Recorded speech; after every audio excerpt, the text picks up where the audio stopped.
Welcome back to Rewind of the Living Dead. I'm Damon 12 Martin. And I'm Patrick Creel.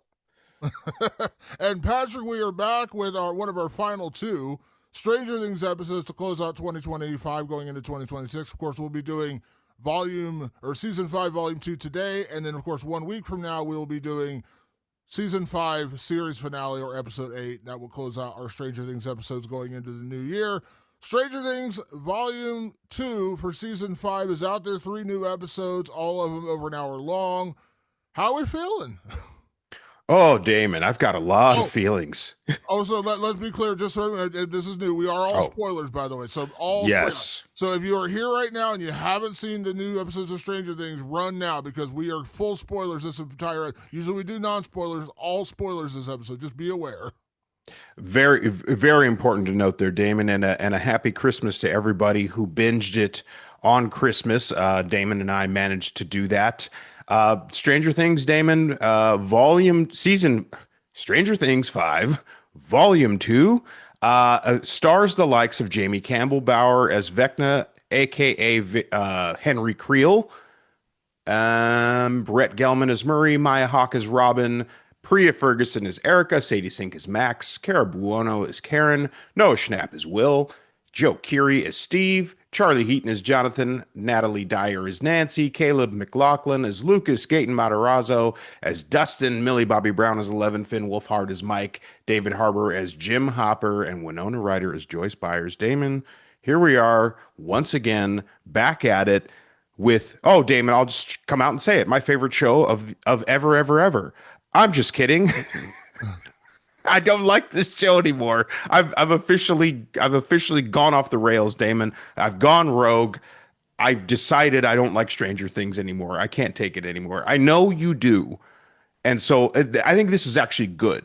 I think it would be bad if both you and I were just like, this show blows, and we both went at it and just laid into the show. But you're here, Damon, in great defense of Stranger Things 5. Please tell me, Damon, why I'm deadly wrong about my disdain for this show. Well, a couple things, but first let me just say I don't love everything about these episodes. Let me be clear. Like, I definitely have criticisms, and we'll get into that. But overall, I've still enjoyed Stranger Things, and I understand, once again, I know this is a cop-out, but I'm going to cop it out anyways and say that we are still waiting for the actual finale to really judge the Yes. entire series. And I wonder, part of me, watching these episodes and seeing, like, the reaction to these last 3, and I would say overwhelmingly it's been negative. Now, maybe I've just run into, like, a negative portion of Instagram and TikTok. Sure. Like, they've just kind of algorithmed me into the people who don't like Stranger Things. But it kind of feels like these 3 episodes have been very divisive so far. And here's the thing, and this is not an excuse for Stranger Things. I'm just pondering this question, Patrick. Every season of this show, up until I think it was the last one, they just dropped them. Like, they just dropped the season. Yes. You were able to judge the entire season as a whole. And then season 4, they dropped in 2 halves. And they dropped one in like May and the second one in like July. And so we kind of had 2 halves to judge. And this one they kind of peppered out over 3 releases. Now, to be fair, they're doing it all over basically a month. They're not, trying to, drag it out. Yeah. They're making like it a they did holiday event. yeah, like they did kind of like that with Breaking Bad, where they split the final season into 2 parts and whatever. But like, and they were obviously months apart. This one all over a month, but still, I wonder if like the way they write this and they produce it, it's not just the way it's always been done, which is they're like, we're telling a complete story. And I know the Duffer Brothers, the creators, have said they look at every season of Stranger Things as a movie.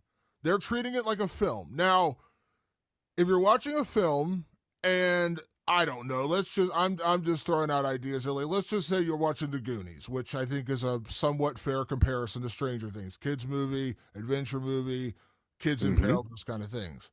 Imagine if you're watching Goonies and you get to the part where the Fratellis capture the kids or they capture Chunk or whatever, and then Right. it just cuts off. Now at that point, you'd be like, what the fuck? Like, like we didn't get to the treasure. What's going on here? Like, you'd be judging it based on what you saw up to that point. Not saying it was bad. I love the Goonies. I'm just saying, like, maybe you'd be pissed off that you're like, hold on now, like, what? Like, that's it? We got to wait now for the other half? And I feel like there is a certain reaction that, in a lot of ways, like I feel like people had that reaction to when they watched Dune, which I love Dune 1 and Dune Part 2, but I heard a lot of people at the end of Dune 1 being like, what the fuck? Like, Right. there was no conclusion. There was no answer. well, we know there's going to be another chapter. And there's been movies like this. So I'm not excusing the problems with Stranger Things season 5, volume 2, because I had problems. But I can't help but wonder if A, it wasn't written like the entire installment like they've done every other season, and maybe the mistake is not allowing the audience to judge it as one whole pie as opposed to just giving us a couple pieces at a time. And two, like I said, like if they're just cutting off, like if they're just dragging it out and cutting off to the wrong points, because it felt like, even though I know you had issues with season 4 or season 5, volume 1, the ending left us with such kind of an epic conclusion to ponder on, to really chew on, and say, oh man, Will has powers, and the kids got kidnapped. We had so many questions, but also like a couple of really cool answers. This volume, I got to be honest, when it ended, yes, it did set up what we know is going to be the final battle. And we'll talk about that a little later. But it almost felt like we were just kind of like walking in place to get there, if that makes sense. And I can't help but wonder if the mistake is, why didn't they just release the first 7 and then just have the finale? I'm not saying we judge it differently. Maybe we'd still have the same, like, oh man, it wasn't a great episode 7, but we'd have so much else to chew on.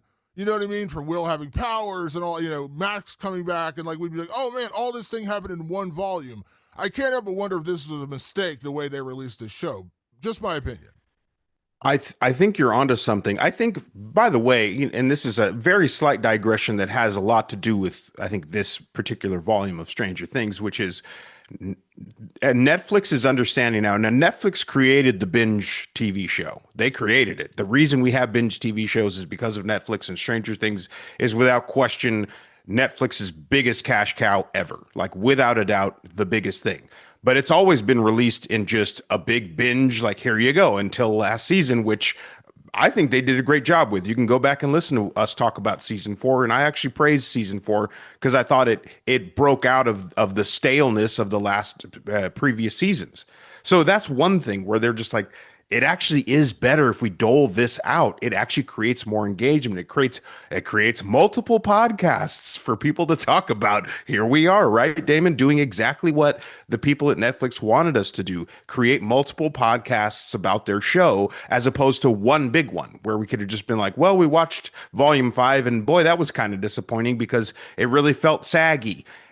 It revealed that, I think. That's what volume 2 revealed, is that this is sort of a bloated middle where it's all exposition dump. It's all just them in rooms talking about what they're gonna do, talking through some of the bigger reveals, and we'll get to those in a moment. Some of the bigger reveals of the entire series were talked to us.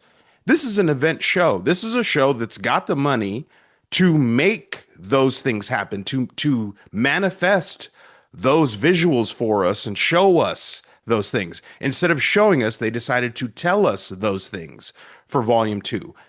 Some people who are deathly in love with the show, and believe me, I've gotten them in my comments, they're just there going, I think you're just looking for plot, and these are more character based. I would argue, and it even appears the great Damon Martin argues as well, that we're spinning our wheels here to get to the finale. If you think that there was a ton of character development in the last volume 2, I'd love for you to show me where. We got one big one. We'll talk about that. There's a big one in there which needs to be talked about. I think it's one of the focal points of at least the last 3 seasons, I would say. So there was one big character reveal, but it was maybe the worst kept secret in the entire show. So how great of a character reveal was it if we really knew that about that person the entire time? So I just felt like everything that I got out of volume 2, I already knew, other than a couple of key points. And when those key points came, they came in a room with people drawing on a window. And I went, what? Like, that's the big thing. That's the big thing I've been waiting for. Like, it felt a rather anticlimactic, and it felt like padding. It felt like we were padding out to get to the finale.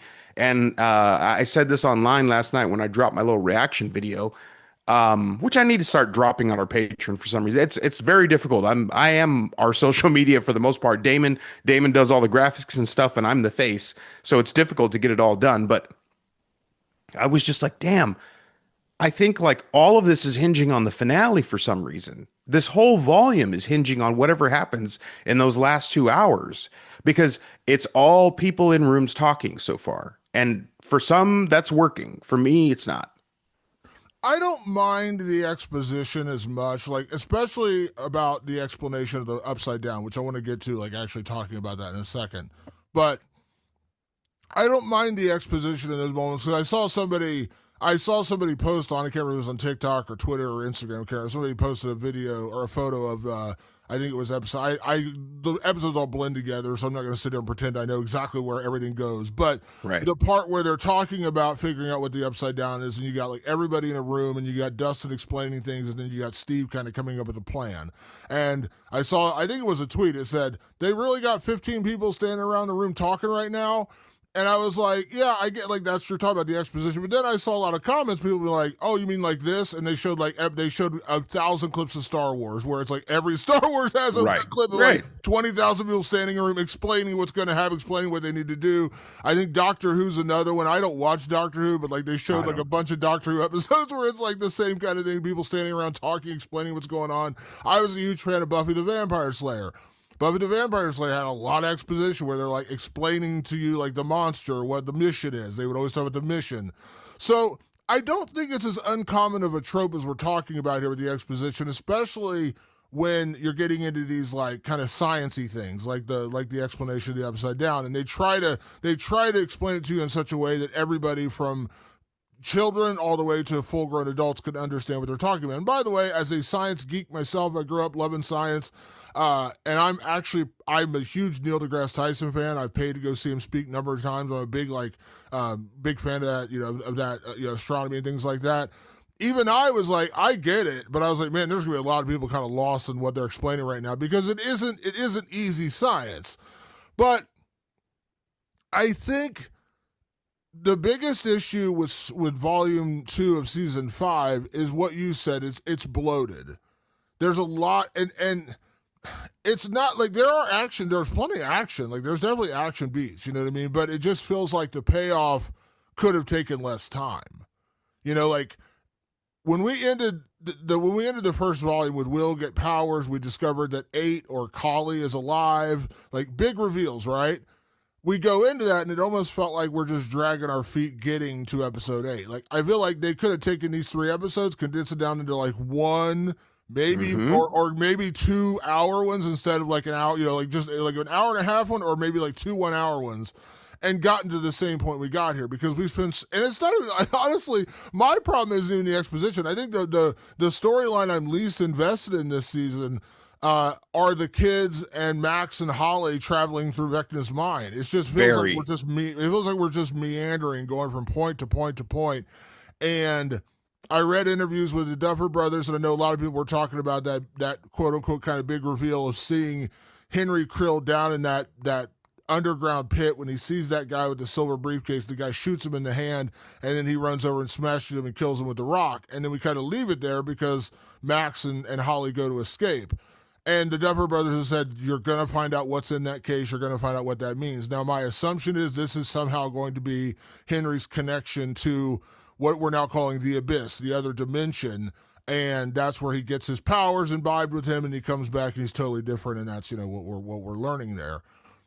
But I almost feel like I think my biggest criticism here is because the way that episode 4 ended with all those big reveals, that was a great payoff. Like, even if you didn't love everything about that series, there were some really cool payoffs. The Day 8 reveal and Will Byers in particular. This one didn't feel like it had that. It felt like we had Max coming back, which I still have a problem with, because I'm like, she's been in a coma for 2 years, a year and a half, and at least they played it straight that she would have like muscle atrophy. She's not going to just be getting up, jumping around, walking around at that point. I did appreciate the authenticity to that, but it's almost like she's trying. My entire idea last episode was like, I thought she was the first to be gone. Like, there's no way she's going to wake up from that. Like, we're going to find out that like there was never going to be her waking up from a coma. That didn't happen. But it almost felt like we could have gotten to where we're going in a much shorter period of time, because when I think about what actually happened, it was a lot of character stuff. We got conclusion of Jonathan and Nancy. We got conclusion of Steve and Dustin, their relationship. we got a lot of that, and we learned, obviously there's a big reveal with Will, which we'll talk about, but it almost felt like they kind of chopped it in half. The big events happened in part one, and the character stuff happened in part two, and I feel like it would have worked better if they would have blended it, if that makes sense. It does make a lot of sense actually, and I'll answer one thing to the people go, well, they did it in Star Wars, or they did it in this, or they did it in that. If you're comparing it to a movie, they did it, and then a few minutes later they paid it off, not multiple hours later paying it off, multiple days later paying it off. That's the grand differences in a movie. If you're gonna have your plan of attack moment, then you go pay it off. That's the difference. You mentioned at the end of episode 4 of volume 1 where we reveal Will's powers. How fucking rad would it be if we'd just gotten some Will powers in these 3 episodes? That would have been They did. nice. They I did. They mean, showed him. they did, a little I, bit. I mean, he attacked Vecna and broke his leg in the Upside Down in his mind thing when he traveled in there. So he did use his powers. Yeah, okay. I mean, it just and that, but let's get into that in a minute here because I think they completely hamstrung Vecna, which was I think a mistake. But the point is like they usually pay that stuff off, especially like the abyss, the reveal, like everything just seemed to be so convenient. And I will say for the characters, they had it out in like one episode. Like there was an episode where the characters just had it out. Like they were all, and when I say they, it was really Steve and Dustin. They had it out. They really got to the heart of what was bothering them, which, in my opinion, wasn't a mystery at all. Like when they start to say it out loud, I go, everybody knows this. It's like literally if you saw the characters go through everything, know what they did, and then they stopped to explain everything that you just saw them do. That's how that felt for me for Steve and Dustin. Then we got to Jonathan and Nancy, which I guess some people would go, well, that's very satisfying. I go, is it though? Like it was just relationship beef. And it like was it beef that mattered to the entire story? And I'm genuinely asking you, like the Nancy and Jonathan stuff. Like, do you feel like when they finally hashed it out in the goo room, did we learn anything really other than Nancy just kind of wants to be free and Jonathan's cool with it? Like, what did we learn there? Well, I think what we learned there, and by the way, I don't mind the relationship like conclusion because I think they're going through a lot of that, so we don't go through it in the finale, which I appreciate. I just feel like Sure. it could have been peppered out in a slightly better way. The Jonathan and Nancy scene when they're in that room and the goo is covering and they think they're basically going to get drowned in this stuff and die like those soldiers did when they first walked in.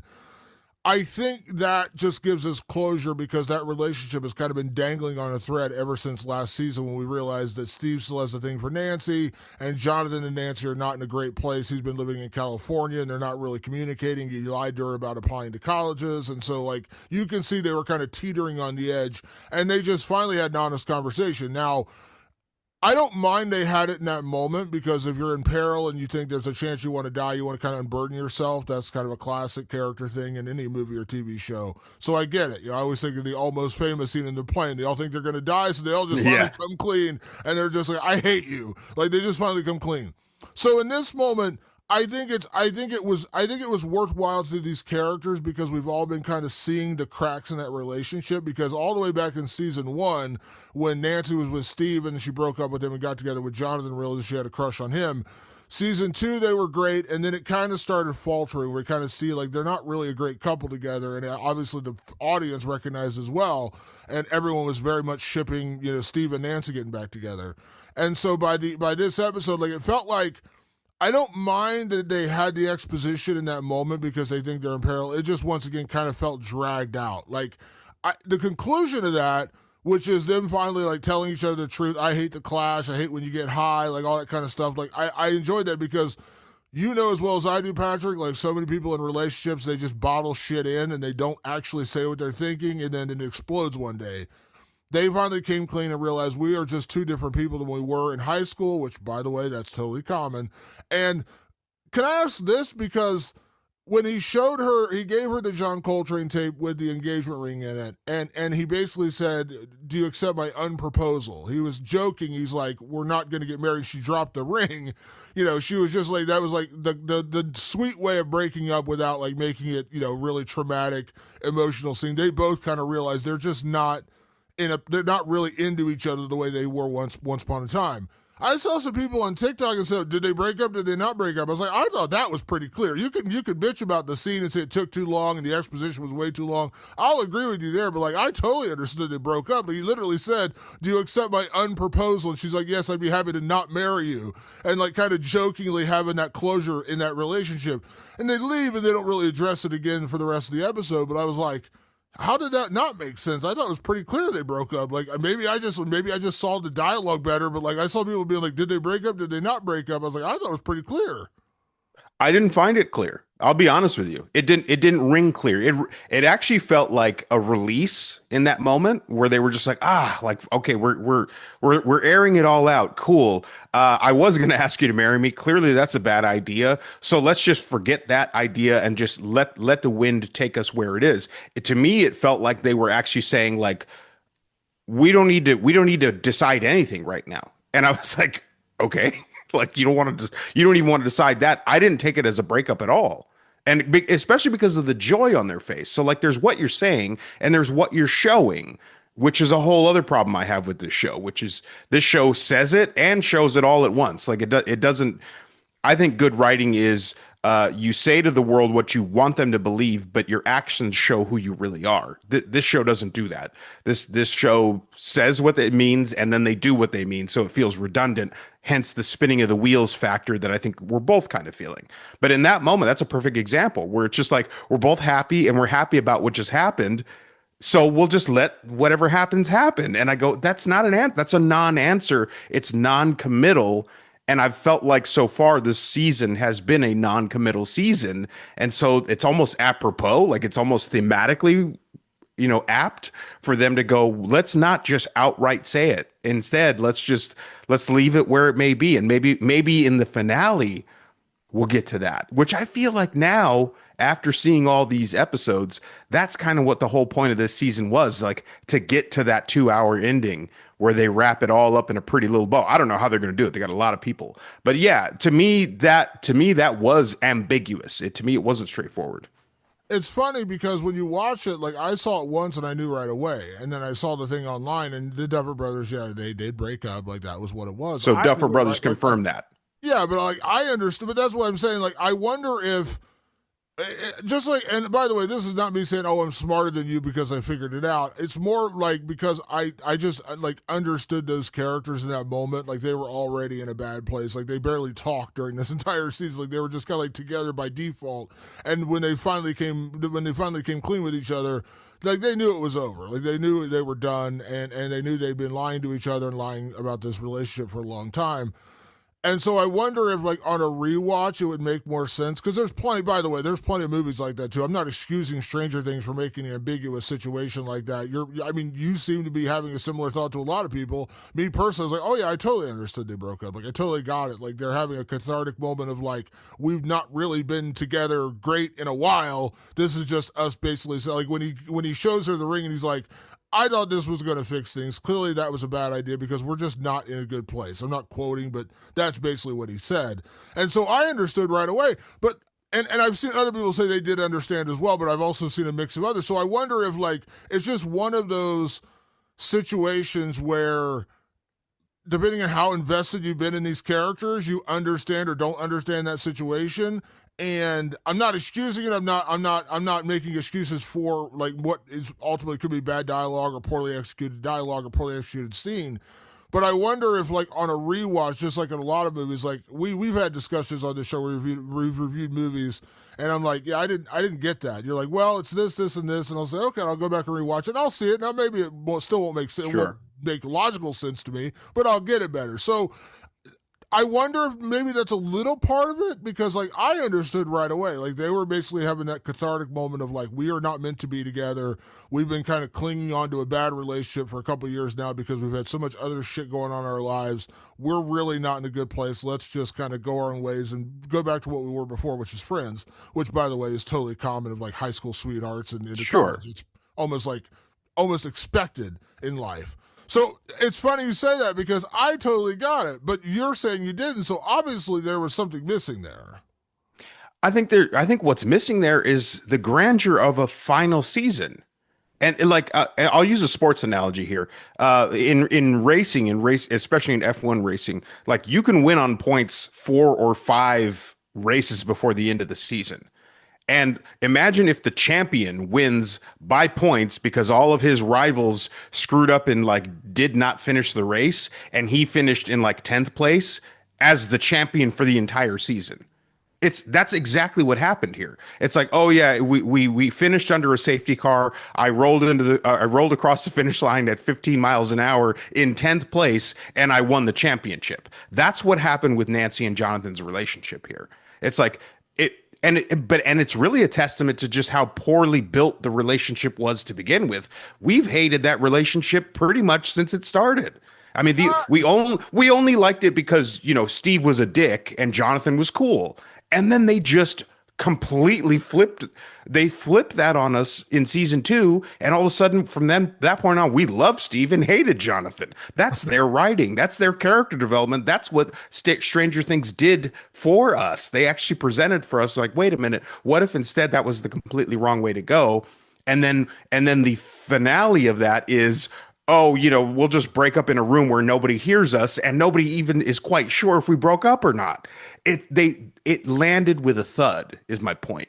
And so I'm like, you know, like, and by the way, it's not even the most important plot point, but it just goes to show that if this is a character-based show, they did it in what my opinion is a very lackluster way. It just fizzled away. And I'm like, well, okay, I guess. Yeah, and like I said, I think it's just how you watch it and how you took it. Because for me, it made total sense, and it was like good closure. We're moving on from these two. That's the way I took it, and that's why I said like I think that's where you get to like the We're moving on. Yeah, right.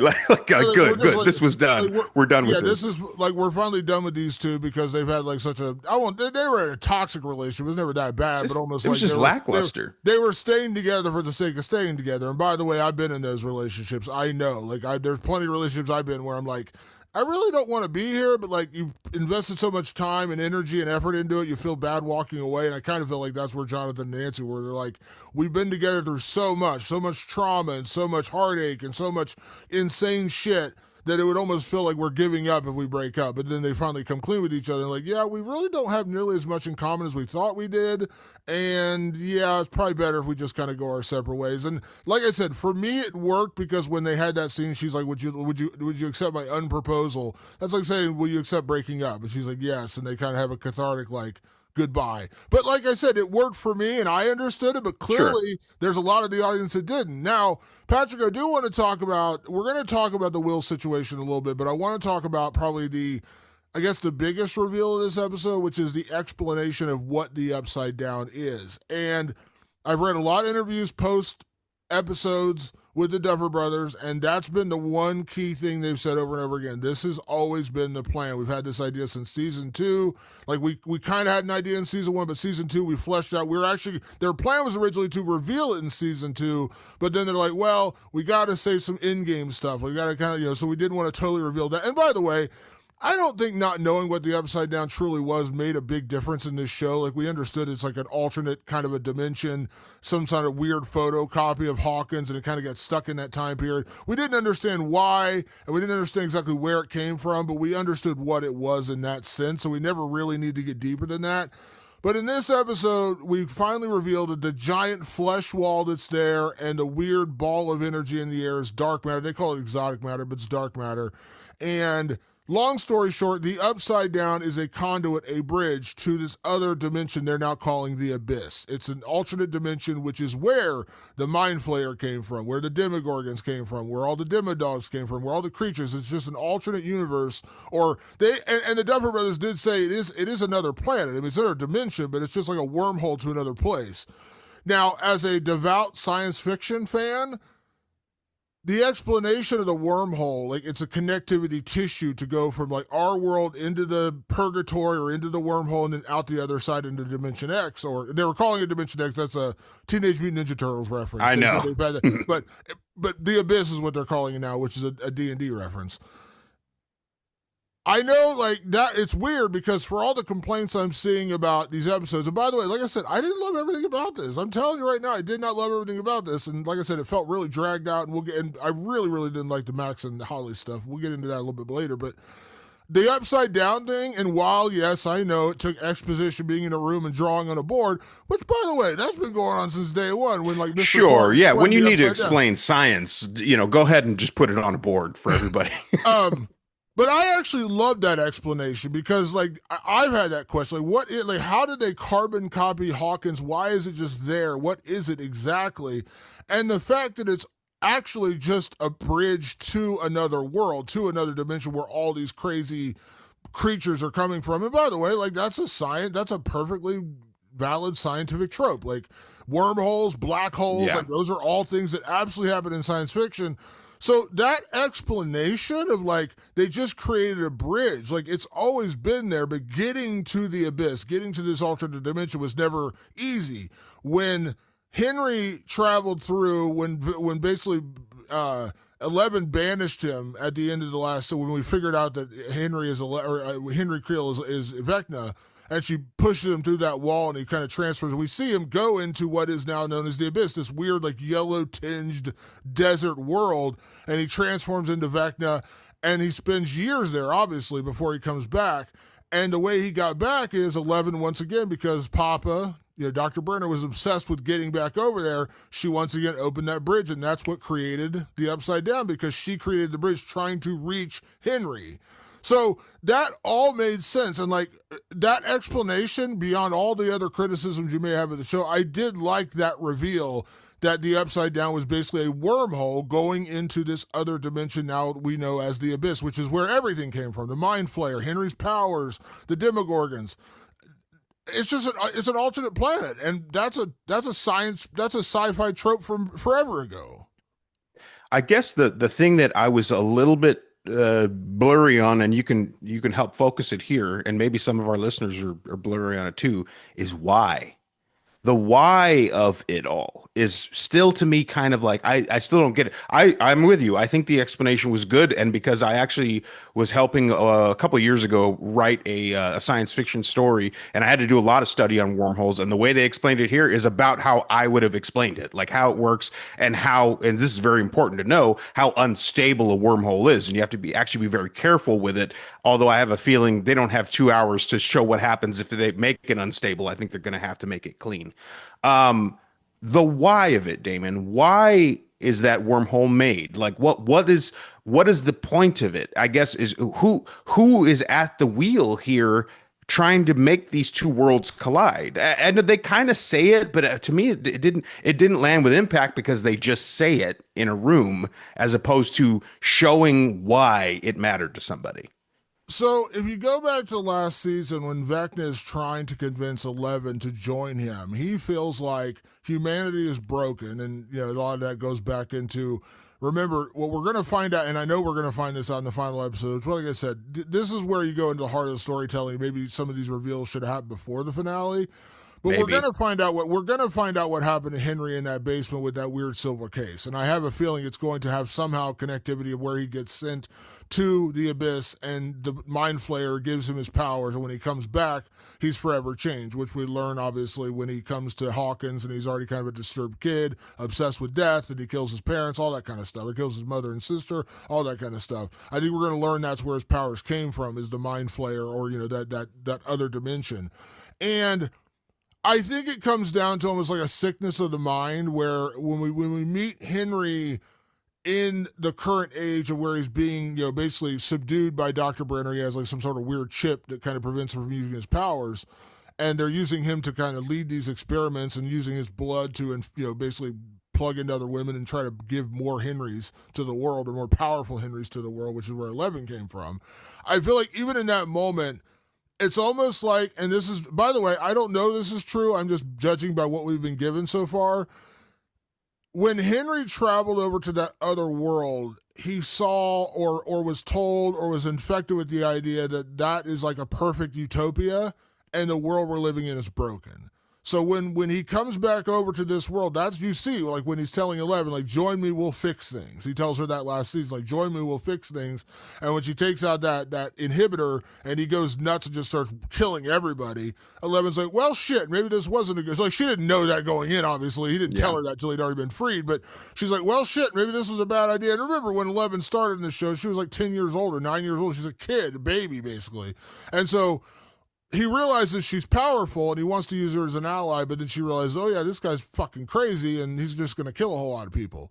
So when she banishes him across and that, effectively creates that wormhole, that bridge between the upside down and the abyss, whatever it is in Henry's mind, he's convinced that the abyss, this other dimension, is a better world, and we'd all be happier living there. And we would it's almost like a calling of sorts. Like he wants to get rid of the bad people of the world and make it a more perfect utopia.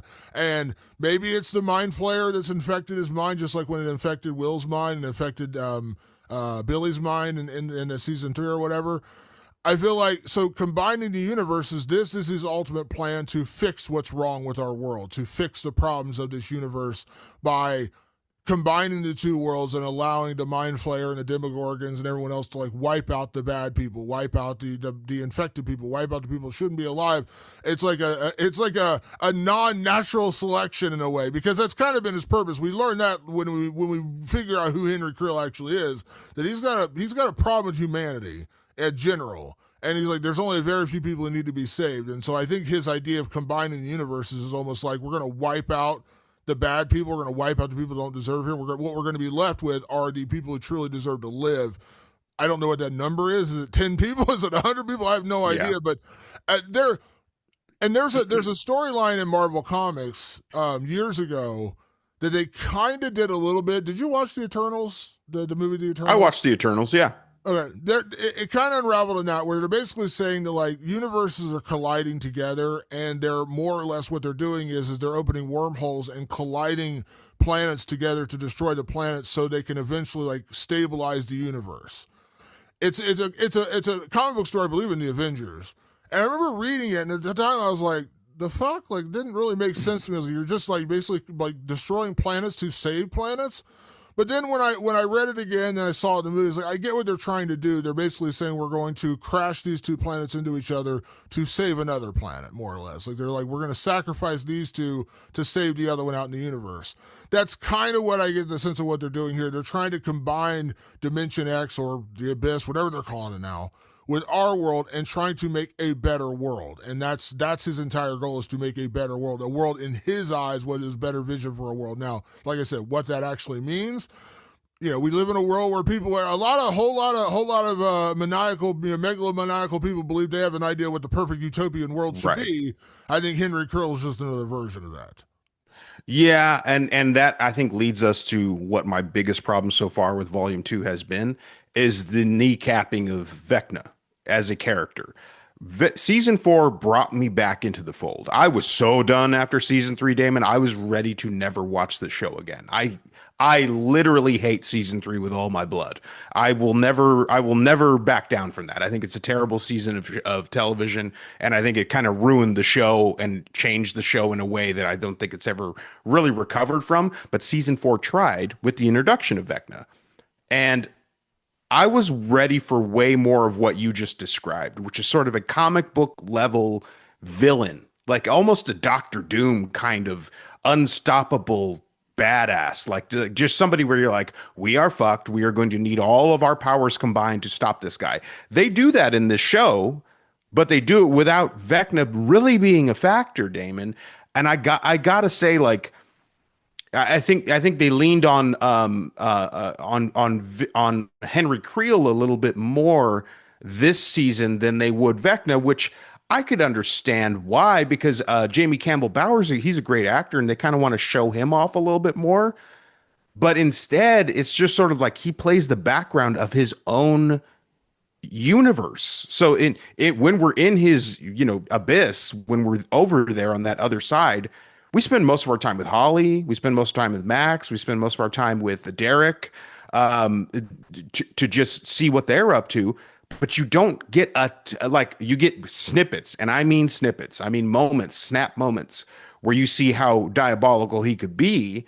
But overall, he plays the background of his own dimension, and he's and they created this little safe space for the kids to go into that he can't even touch them in his own world. And I go, what happened? What happened to the guy I was genuinely afraid of in season 4? The guy who could lift people into the air and crunch them with his mind alone. Where is that guy this season, Damon? I need him back. I'll say this, and this, once again, let me be clear about this. This is not an excuse. I'm just giving you what I believe is happening to this show in this final season. The Duffer Brothers have said numerous times, like, this is not Game of Thrones. There's not going to be a red wedding where we're going to lose 20 characters. It's going to be a brutal slaughter. I get that. I feel like the problem that this show has run into coming out of like season 1 and now going into season 5, this kind of in game, is that we talk about stakes. We talked about stakes a lot, and we'll talk about that again with like the lack of stakes, so to speak, in these last 3 episodes going into the finale. I feel like the Duffer Brothers have struggled to maintain what this show is supposed to be. Not what it's about, what it's supposed to be. What I mean by that is when season 1 came out, and I remember hearing about it and then watched it within probably the first like month of it coming out. And I was like, wow, what a fun show. Take me back to my childhood, 80s Yeah. references. And it felt, a little bit of sci-fi, a little bit of horror, but it was legitimately just a really, really good show. But then it almost felt like the narrative changed because so many kids loved it. Hmm. I don't know that this was ever made to be a kid's show at the beginning. Not originally, I don't think. I feel like this show was started as what we just saw in It Welcome to Derry, a show that's more adult. It just had kids in it. We think about great horror movies like The Boy Behind the Door from our boys Justin Powell and David Charbonnier. The kids are in that movie. It's not a kids movie. It's not a kids movie at all. Not showing that to my kids. And I think that first season played out like an adult, early adult. Like, it's not like insanely complicated. Like, it's still, it's still a fantasy, sci-fi, horror-ish show. But they did make really compelling characters. And I know you talked about like somebody complained like you're not getting it's a character study. I'm not disagreeing there is a character study element to the show. There absolutely is, because you fell in love with the characters. But I feel like so many kids got attached to the characters. We love Eleven. They're dressing up as 11 at Halloween. And I mean, they're literally kids are shaving their own heads so they can look like 11 and Mike, and people are starting to play D&D, and they're seeing the benefits of like, oh my God, we got a lot of kids interested in this show. It almost felt like at that point they had to change the direction of the show a little bit. Like, we have to tailor it a little bit for a younger audience, where I don't feel like that first season was tailored for a younger audience. It just had kids in it. And then as they got along, this is the negativity of a really popular show where you start listening to the audience. The audience said, we love these kids. We love this kid's adventure story. I know that the Duffer Brothers will probably talk about this when it's over. They'll say, oh yeah, we always were influenced by Goonies. We were always influenced by this or that. And by the way, we're talking about the stakes. I was thinking about this last night, like thinking about the stakes of this movie. I think about a movie that you and I adore called The Monster Squad. A shared, very influential children's-ish horror movie, right? A little more adult than the average children's story, but still very, very much tailored towards children. Now, I think about the stakes of that movie, and I'm spoiling a movie that was made in 1987. Sorry if you haven't seen Monster Squad. You need to fix that. But when you really think about the stakes in that movie, nobody dies. Like, nobody dies. The parents all make it. The two characters who die, technically, is the one cop, the kind of funny partner cop who dies. Right. And and Frankenstein gets sucked into the abyss of like the vortex world or whatever. But he doesn't technically die. It's just a sad scene when he gets pulled away from Phoebe. But none of the main kids die. Now, do they put them in perilous situations? They put them in, where fat kids getting stalked by the creature in the Black Lagoon, and Rudy's got the brides of Dracula coming for him. Yes, but none of them actually die. And the most harrowing situation, of course, is at the end with Sean getting dragged away by Dracula, and he has to stab him stab him with the stake, and then Van Helsing comes out of the abyss and pulls him into that vortex, and that's how the movie ends. And I was thinking about that today. I was like, you know what? Like, there's really no stakes there either. No kids die. None of the lead characters die. And I feel like that's kind of what they're kind of setting up with Stranger Things. We're going to get a couple periphery characters. I think we are going to get some stakes with a couple people going. And we've already gotten that. We got that with Sean Astin's character. What was his name? The guy who was dating Joyce. Exactly. What was his name? They're like, you know what I mean? Like they're minor characters. Bob was minor. Bob, yeah. But hold on. Let me get to my point. Bob was minor, but people loved him, and they did kill him. And then obviously Eddie in season 4, they loved him, and they did kill him. But I feel like the core characters from season 1, it feels like Monster Squad. It feels like Goonies, where it's like we can't off these lead characters. And that's where I talk about, I feel like the creators have lost a little sense of the direction, because it didn't start as a purely kids show. It's transformed into a kids show. And I think that is where it's pissed off a lot of the older, more mature audience like yourself, and even me too. Like we talked about the last episode. We're talking about who we think is going to die. Now I'm to the point where I'm like, I don't think anyone's going to die. No, I don't think anyone's going to die. I don't. And I want to talk about that in a second, but like, I've had to adjust my expectations, and yeah, maybe I'm guilty where I'm like, man, we really need to raise the stakes. People need to die, and it needs to be Game of Thrones. Well, it was never going to be Game of Thrones, but it also doesn't need to be, I don't know, fucking Dora the Explorer. I assume no characters die in that. Like, there's got to be a middle ground. I guess what I'm getting at. Like, there's got to be a middle ground where you can like raise the stakes. You don't need to turn it into fucking the Red Wedding. I get that. You're not going to slaughter a pregnant chick in front of her husband. I get that. But like, give me something. Give me a little bit more.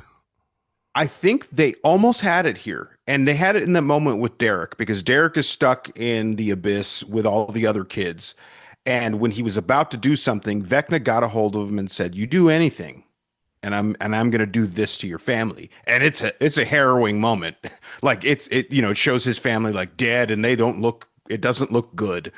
I go, it didn't need to be that the whole time. That's not what I'm saying, but that was at least a glimpse of why Vecna was so good at keeping these kids down. We needed more of that. Not exactly that. They gave it with Derek. So show me other things. Show me other ways. Instead, they really put it on the other kids in the group who are easily manipulated. So those kids almost cult-like turned and are like, no, Vecna's everything to us. And so that felt anticlimactic, because it didn't even feel earned. If it had turned Derek to that because of what he saw, and all of a sudden Derek was the leader of the kids because he's desperately trying to make sure that Vecna doesn't do that to his parents, that would have some impact. Instead, weirdly, it just kneecapped Derek on top of Vecna. So now Vecna's not doing anything nasty to anybody, and Derek's not doing anything. Derek is literally now standing in the background. Like he was like another little breakout character from the first 4 episodes. And now he just sits there and doesn't say anything. And you go, that's a weird choice. That's a super weird choice. And I think I'm not into the choices the Duffers make. For some people, it totally works. And I'm like, I don't think that works for me. Like, you had a thing and you abandon it almost immediately, when it's like that would have worked. I mean, this kid, Jake Connolly, who plays Derek, like, congratulations to him. Like, all of a sudden everybody's like, hey, we love Derek, even though I can't stand him. I don't like the character, but I get it. I get why people are into it. But like, they had a moment there to go, how about what if we just put the focus on him and we know why he's doing it, at least that much. But they were like, nah, what if we just take all the characters that you don't even know their names, and they'll be the ones that are causing all the problems? That lacks investment. You talked about Monster Squad.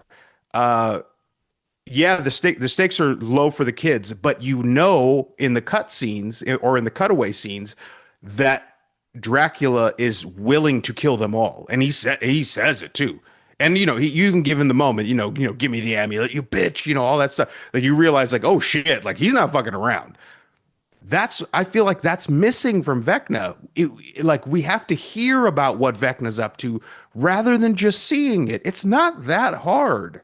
And I think too many people, I'm not saying you, but a lot of people in my comment sections are apologizing for that. And I go, it's not that hard. You can do it within the framework of this show, of what you're saying is right, which is it's a kid's show. And I agree, Monster Squad's a kids' movie. My kids love it. They have Monster Squad t-shirts, but they know who the bad guy is and they know why, and they know why you can't let him win. And I feel like Stranger Things has been like, what if we just play it even-handed the entire time? And then that comes off as very toothless. I don't like it. Well, I feel like I said, I think it goes back to the heart of like how this show became popular, so popular with kids, and they lost the direction of like, okay, we can't go hardcore now. Because I feel like they were willing to go hardcore. Like when Bob died in season 2, he got ripped apart by Demodogs. That's pretty hardcore. Like that's pretty freaking hardcore. Pretty fucking hardcore. Getting bitten in half or whatever, bitten by the Demodogs. And everyone's like, oh, justice for Bob, justice for Barb. Like, we had that, and I get it. One season characters, people like the characters, whatever. I understand that. But it almost felt like, okay, we put Eddie Munson in there, and he was an incredibly popular character. Everyone loved Eddie. And you and I, as metalheads, we definitely loved Eddie. We loved that character. He died. There were stakes there. Everyone's like, oh, Eddie's... And then immediately everyone's like, we got to bring Eddie back, figure out how to resurrect him. He's going to come back as a character in the Upside Down, blah, blah, blah. And no matter how much the Duffer said, it's not happening. Joe has gone on to do Joe Quinn has gone on to do 1 million movies. He's filming 18 Beatles movies, which, by the way, I could give a shit less about those movies. But, he's filming 19, he's not coming back, folks. He's moved on. But it didn't stop people from being like, but you got to bring him back. You got to bring Eddie back. And I think the Duffer Brothers have fallen prey to fan service a little bit. Like they've fallen prey to trying to serve the audience. Now, and I think that for people, my defense of the Duffer Brothers and Stranger Things in this sense is, even if this always was the adult version of this show, it never got tailored towards the children's show. You are still dealing with children, and I think that they're not just going to start slaughtering children for the sake of slaughtering children. But I think my defense of it is that they're when you talk about the fan service at all, they've catered too much to that. But I also got to remind myself when people are like, oh, Game of Thrones, oh, Breaking Bad, oh, Sopranos, oh, stakes. Characters got to die. I'm not disagreeing. We just had a big conversation in the last episode how the stakes didn't feel high enough for us. Yeah. And I want to talk about the finale. We're going to get into our preview of the finale before the show ends. But I also have to remember this show isn't Breaking Bad. It's not Game of Thrones. It's not The Sopranos. It was never made to be that kind of show. So I think back to Star Wars. As a kid... Or not Star Wars, Star Trek. As a kid, I grew up on Star Trek The Next Generation. Loved that show. Now, there's a very early on episode where a major character dies, I think the first season of the show. It was because the actress wanted off the show, so they killed her character off. And that echoed throughout a lot of the series. Now, Star Trek was never tailored to be a kid's show, right? But it is kind of a family show, yeah. But they had a core cast of characters, and they always made it. They never, they were always in peril. They were always they threatened to be, but they always made it. Star Wars, we think about, the end of Star Wars when Ben Kenobi. We had Ben Kenobi for, 20 minutes, 25 minutes in that movie total, what he was actually in that movie. And yes, it was a sad moment, but that was 1977, different time. And then I think, in many ways, George Lucas played to an audience. Because when you get to Empire Strikes Back, I love Empire Strikes Back. To me, it's the best Star Wars movie they've ever made. And everyone talks about the dour ending. Luke finds out that Darth Vader's his father. Han Solo gets frozen in carbonite. And essentially the bad guys win, for lack of a better word. But do they really? Because Luke's still alive. Han's still alive. Chewie's still alive. And then what happened when they made The Force Awakens? J.J. Abrams was like, we're going to raise the stakes. We're going to kill a legacy character. And what happened? The fan base fucking freaked out. You cannot kill Han Solo. Oh, even though Harrison Ford is like, I want this guy to Yeah, fucking die. that's why we killed him. Yeah. Because Harrison The Ford was audience- not doing another movie. The audience freaked the fuck out. And like my issue with like, and you know I hate The Last Jedi, and a big problem with The Last Jedi. A lot of people's complaints about The Last Jedi is how Luke perishes in that Sure. movie. And by the way, sorry, I'm spoiling movies are now decades. I'm sorry. I'm not holding back on this. You should know the end of Star Wars at this point. I didn't mind they killed Luke. I hated how they did it.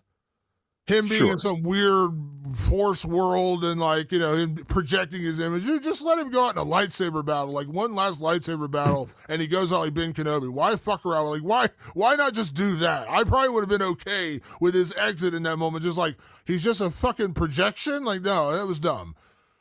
But I think we've gotten to this world now where social media is so prevalent. TikTok, Instagram, Facebook, people react, and we get real-time reactions.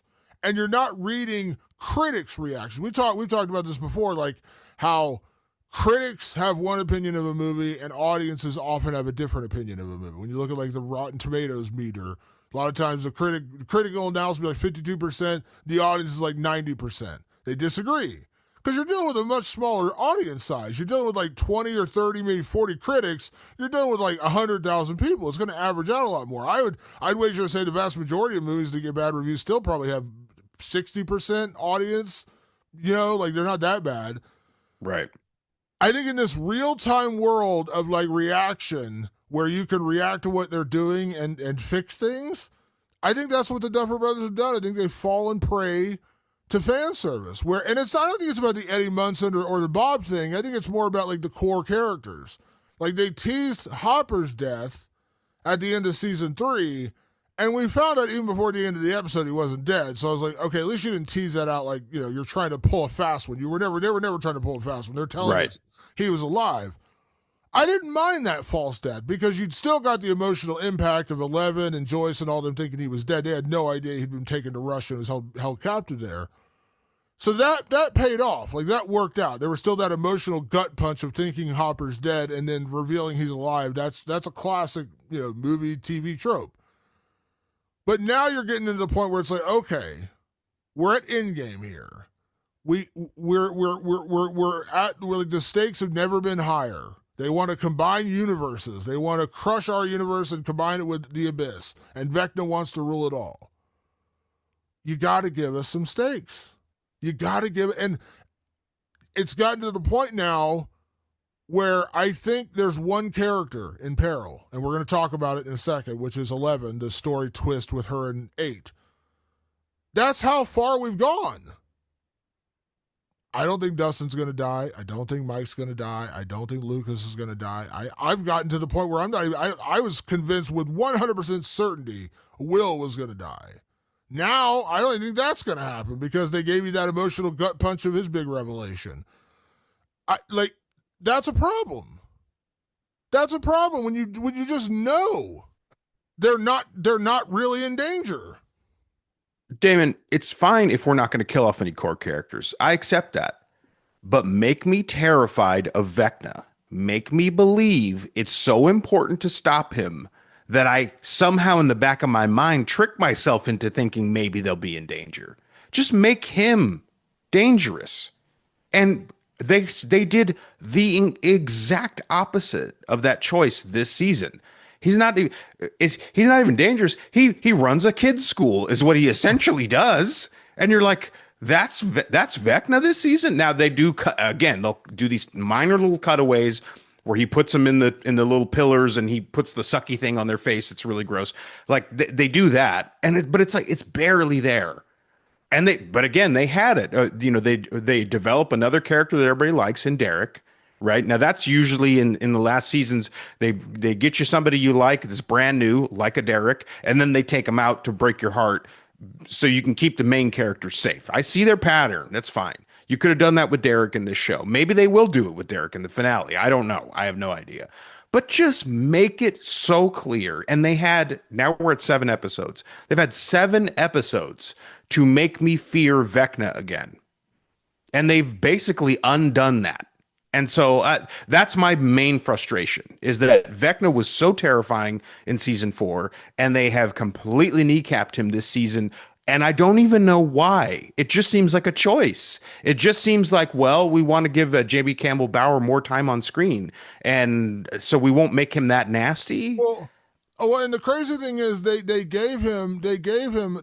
one of the more terrifying Vecna scenes in the fourth episode when he comes out of the Upside Down and absolutely wipes out the military. Like Sure. that was a boss scene, right? When he's just fucking, I mean, he's just obliterating the military. That was cool. But then, like, my biggest, like, we talk about hamstringing Vecna, my biggest complaint was, so he knows Max is in his weird mind world. Like, he knows that. Like, he knows that he won't go into the cave, and, like, she acknowledges that. Why does it take him a year and a half to send somebody out to kill Max in the hospital? If, like, his goal is to wipe her out so she can't be in there anymore. That's a plot problem. Like, because, and here's the other thing we talk about, like, the stakes, or we talk about the Vecna as a villain. He sends the demo dogs. Okay, cool. Like, you got, Right. you're Darth Vader. You're going to send the stormtroopers in before you go in. I get it. And by the way, he only did it with the help of Will. Let's be clear. Yeah. But if you really want, like I said, as of the last episode, I thought there's no way Max is making it out of that coma. Like, that's going to be the one death we're going to get, is like she's just never going to wake up. And I thought, it's a satisfying ending. It's a sad ending, right? Because you've been sitting by her bedside, you're convinced she's going to wake up, and you have no idea why she's not waking up. My thought was, if you wanted to go down that road, you send the demo dogs. You can still have that great scene with Mrs. Wheeler blowing up the oxygen tank. That was cool. Like, her kind of little redemption arc when she couldn't save her daughter. All that's fine. And I noticed a lot of people were like, "Did you notice the similarities to Jurassic Park with them hiding behind a door and you see the demo dog?" Once again, I'm fine with all that. Yeah, whatever. No big deal. You saved the day. And then Vecna shows up like Rogue One, and he's just like, no, you're not safe. And then he snaps Max. Now, it's sad and it's tragic. It would be like, oh, no, you killed Max. But, I mean, to me, and you don't have to be brutal about it. You don't have to be vicious about it. You can do it in a non-brutal way. You don't have to get her head ripped off or anything crazy like that.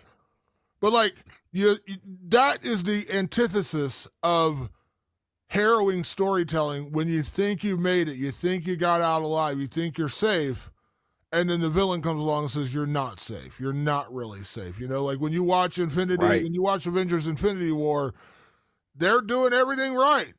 They're battling back against Thanos, and then Thanos gets that last Infinity Stone, and he just snaps his fingers. Yep.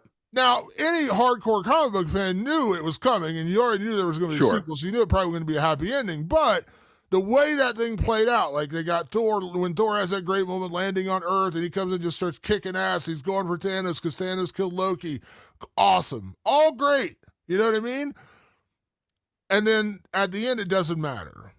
You did everything right. You tried to destroy an Infinity Stone. You tried to stop Thanos. You brought down the God of Thunder. All you had to do is snap his fingers, and you're all screwed. And then I remember being in the theater when, like, Black Panther turned to dust. Oh, my God, people were bawling and, like, oh, my God. And if you're a comic book fan, like, they're going to come back. But in that moment, if you don't know, it's sad. You're watching all your favorite characters turn to ash and float away. It's fucking emotional. You know what I mean? Like, when Groot, oh, my God, like, I get it, man. When Groot turns and you're like, oh, no, Groot. Even though you know they're going to come back, if you're a comic book fan, you know they're going to come back. It's still an emotional gut punch. They just needed more of that. And by the way, just to throw this out there, I'm not saying it's all going to get fixed in the finale. The finale could turn into fucking Reservoir Dogs, right? Like, it could. Like, they could just kill I doubt it, but it could. Yeah, they could. Here's the problem, though, that I'm having with this, because, like I said, I genuinely did like the first 4 episodes, and I liked elements of the next 3. It just could have been condensed into 1 or 2 episodes max. Yeah. But just like, and I know I said don't compare this show to Breaking Bad or Game of Thrones, because it's not that, it's never been that. Get that out of your heads. But the one pillar of those shows that I did enjoy, Game of Thrones' exciting incident almost always happened in the penultimate episode, 9th episode. That's the Red Wedding. That's the Hard Home. That is Cersei blowing up the Sept. ninth episode. The 10th is always about like the aftermath. Now you do get major events in the 10th episode, but they kind of set up to like, and then obviously they're going into the next season. They're kind of setting it up for what's going to come in the future. Now this is the end game. We're not getting to that. But you think about Breaking Bad, Ozymandias, which I think is the ninth episode or the 15th episode, whatever it is before the phenomenal episode. Probably the best episode of television. And I'm not going to tell you what happens, but it's fucking brutal. Now, like I said, I'm not saying you're those shows. I'm just saying you could take the template of like setting the stage for the stakes. This episode could turn into a total bloodbath. I don't think it will, but they could. But it almost feels like if you just would have given us that Max thing. You think you're saved, Demodogs are defeated, they've been blown up, Karen Wheeler kicked ass, and then boom, Vecna shows up and just snaps her. Yeah. Brutal, heartbreaking, and tells you what you're dealing with going into the finale. And I think if you give us that one moment, not saying excuses everything else, you give us that one moment, you've now set the stage for like nobody's safe in the finale. But right now, my opinion, everybody's safe. Like I don't have any fear about my characters. If you just give us that one. They only had to give us one, and they didn't do it. That's probably my biggest problem here. Yeah, I mean, it speaks to all the problems I have, honestly, and it's all based on what you've said. Now, Damon, there's one last key element here, and it may be the key element to actually defeating Vecna once and for all. And I really want your input here. But it ultimately this episode culminates in Will Byers coming out as gay. And I actually really loved the way they did it. And I want to be very clear about that. Like they didn't just go, so guys, I'm gay. Like he didn't do that. He had trouble saying it. He had trouble like expressing it. It came out a little messy. It came out a little awkward, but that's how it would come out. Like to me, it's one of the more genuine moments in the entire series. And you remember, this is 1987. It wasn't it's like 1987. It's 1987. Like for all we know, Mike is absolutely mortified at even hearing this because unfortunately in the 1980s, this was still an incredibly taboo thing. Thankfully, we've moved on from that. Thankfully, we have. But at the time, it would have made a lot of sense for like everyone in his life to have very strong feelings about what he's just saying. Not everyone would be if in that moment everyone in the room would have been like, oh, it's okay, Will. We all know. They all just kind of took it in, and then they accepted him in. They go, "We love you, dude, no matter what," because like we're all in grave danger. I think like we're being told by the producers that we're in grave danger. We can't feel it, but yes, Will. Of course, like we love you, you know. But I don't think it's done yet. By the way, I don't think the revelation of that is done yet. I think it's going to come down to him and Mike in the series finale. At least I think. Every speculation I've had about this season has been wrong, and it's been no. It's actually a lot more boring than what you think is going to happen. But here's my one problem with it: it's the worst kept secret in the show. And I think in season 3, that was probably the biggest thing to come out of season 3 was you started to realize, okay, Will is gay and he has strong feelings for Mike, and that's difficult for him to go through. Like that's something that is a problem for him. I think that was the only thing I could take out of season 3 that I even remotely could like, is that Will was really going through something with regards to that. So when it lands here finally, it's like we're all just waiting for him to say what we already know. Damon, I swear we did this at the beginning of this episode. I swear I said that at almost this exact same thing when I was telling you about the issues I had with this, is that when these characters reveal things, we already know. And so it doesn't land with any impact. And I'm like, okay, now the one thing I can appreciate about it, Damon, and I'll toss it over to you, is that it does allow us a little bit of end game scenario, which is we have to release our fears because for some reason our fears, much like Freddy Krueger, which I feel like season 4 was a Freddy Krueger season.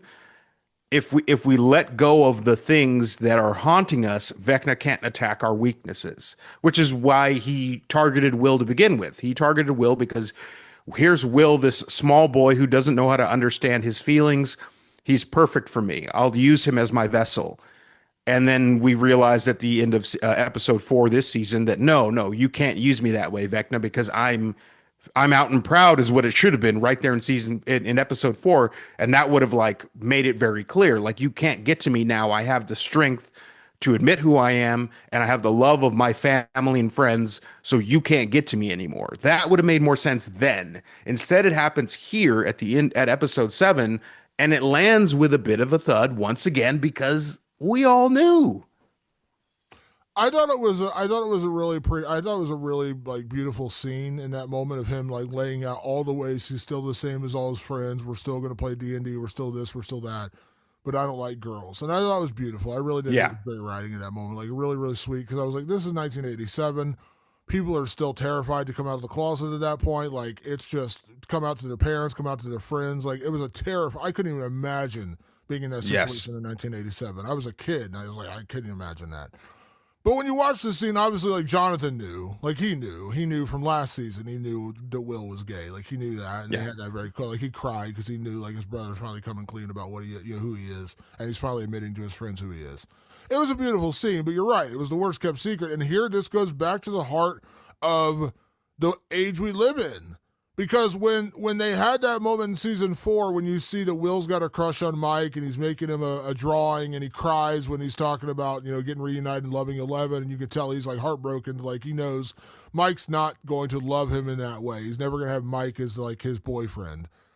We all knew. Now, I'm not saying that like they need to just build on that moment and have him come out to his friends and family at that moment. But then in the aftermath of that, they're doing interviews. Noah Schnapp is doing interviews. So of course Will's gay. The Snuffer Brothers, yeah, of course Will's gay. And it's like, put it in the show. Yeah. And by the way, this is not a Stranger Things problem. This is a movie and TV problem. People just talk about this shit too much, where they're like, oh, we got to explain everything after the season. Yes, you're right. And by the way, if you watch the show, you probably figured out at latest season 4 in that scene when they're in the van, when Will's basically crying over Mike. If you didn't know it before, you should have known it by then that like he was gay. But then if you go back and read like interviews, every fucking article is about that revelation. And so when it gets here, it doesn't have the same emotional gut punch. And that goes to the heart of media to this day. Like we can't just enjoy it. Like they got to dig on that, and like they got to ask every question. And like I'm shocked they haven't like already told what the finale is going to be, because it's like, well, we got to get people prepped. It's like, no, I know. Let us, because you talk about the Jonathan Nancy thing. To me, it made sense. You said it's ambiguous. I think a lot of people agree with you. In the finale, they're probably going to have a moment where Nancy's just going to flat out tell Steve, I'm no longer with Jonathan. We're not a couple anymore. They're going to have to bludgeon you over the head with that moment because they didn't. And that's kind of what this felt like to me. Like, you should have figured it out already. But I understand not everyone's watching this intensely, and they're like, you're watching every move and line and reaction of a character. And there probably are people out there who watch Stranger Things season 4 and like, Will's gay? Like, they just like it all like a. Those are the people watching out of the side of their phone for sure. It's out there though. I think it's out there. But so it's a weird payoff, because I think it was a really beautifully well done scene. It was. I thought it was sweet. But you're right in the sense of like we all knew it already. Now, was the reaction great and very heartfelt, and like watching his friends all say, we still love you no matter what? Yeah, that was great. I loved that. And by the way, for that character, for that actor, for everything that, that from day one of being kidnapped to now and coming out to his friends, I loved it. I just wish I wish they had done it not in a better way. I think the scene was beautiful. They just done it sooner. It took so long to get there. And we already knew. And so like the big reveal, the upside down, that worked because like it explained everything we didn't know about the upside down, and knowing that it's a connection, a wormhole to this other dimension, and that's where all the evil has come from. Cool. I liked it. I didn't totally know where it was going, but when they explained it, when it got to that point, I was like, cool, that was a good explanation. I didn't know that. That was new information. We already knew Will was gay. We've known Will was gay. And it's almost like, why didn't you just do that at the end of season 4 when we like that's really when it all came out. When we saw him literally crying over Mike. Just have it in that moment. We didn't need to save it till the 7th episode of the final season of something we've known since, at worst, the end of season 4. Yeah, just another landed with a thud moment. And you're right. A lot of the ancillary material, the exterior media that talks about it, like they can't keep it under wraps anymore. They'd go, and I think with a subject like homosexuality or being gay rather, I think it is something like that where it's just like, hey, like. We want to be clear, like it's okay, like we don't have issues with it. So I think the dialogue had to change on it a little bit, but it just didn't land like the Well, way it could have landed. let me give you an example where it worked, and I think you'll probably agree, even though you didn't like season 3, the ending when Robin comes out to Steve. We don't really know that going in. We think she's had a crush on Steve. Like the way she talks about him throughout the entire we're kind of getting this idea that like she had a crush on Steve and he never noticed her.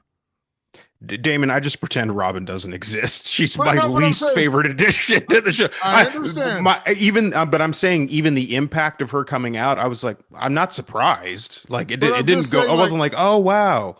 the lead up, the entire lead up was like she had a crush on Steve and he never noticed her. That was the way they were playing it. They were playing it that way, yes, And and then and in that that that episode- helps a little bit. And in that, but when we get to the conclusion, that finale of that season, she's like, I wasn't looking at you, I was looking at her because she had a crush on you.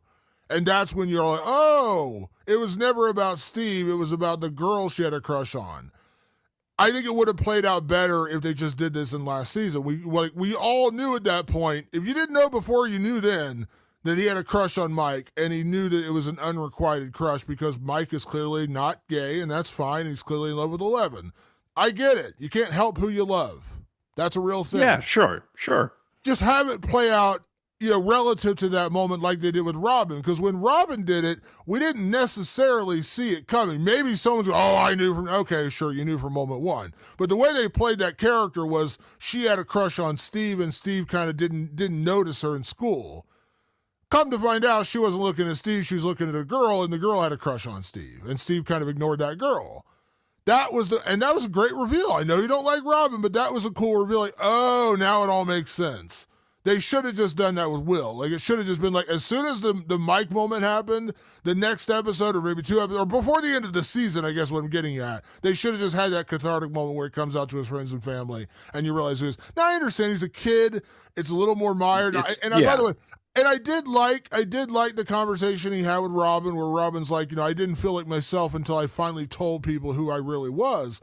That's a truism. I totally understand that. But it almost felt like they could have done it earlier. They could have, like, these kids are now all supposed to be like 15, 16 years old. Like, I'm not saying you're not still conflicted on the inside with these decisions in these moments, but yeah, I agree. I think it should have, like, I loved the moment. It was a beautiful moment. It just should have been done sooner.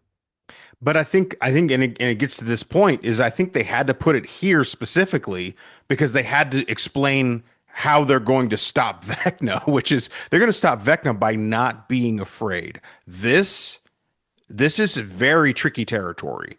It's been to me one of the biggest weaknesses of the Nightmare on Elm Street series was just like that's such an abstract idea. It's like, or even it has the same problem, which is like we just can't not be afraid of you, and to do that we have to kind of release our own insecurities and demons. So I understood why it was placed where it was placed. But now it gets to the biggest question, Damon. Now we're in the end game here. How does that help us defeat Vecna, right? So now he no longer has that burden in his soul. He's come out to the people that matter the most to him. So Vecna can't exploit that weakness inside him anymore. He's no longer sheltering off a part of him, so Vecna can't get to it. So how does that equal we defeat Vecna?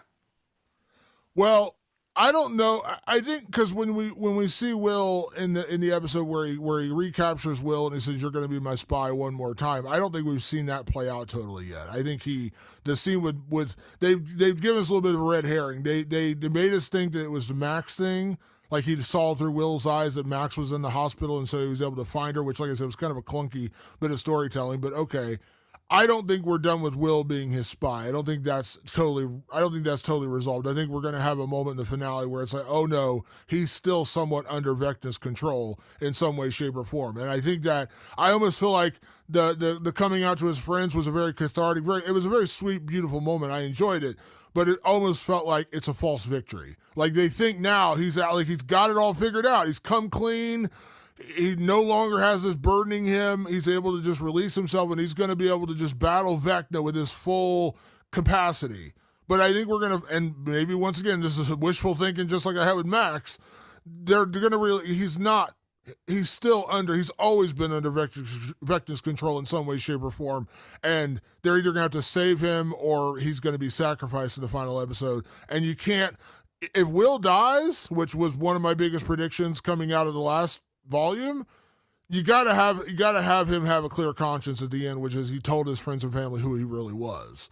So I'm not totally sure Will's safe because I don't believe that Vecna is totally. I don't think he's out of Vecna's control yet. I think he's still somehow got that influence in him, and it's going to play out in the finale. Now, maybe he fights out of it. Maybe he does some terrible things and then breaks free, just like he did in season 2. I don't know.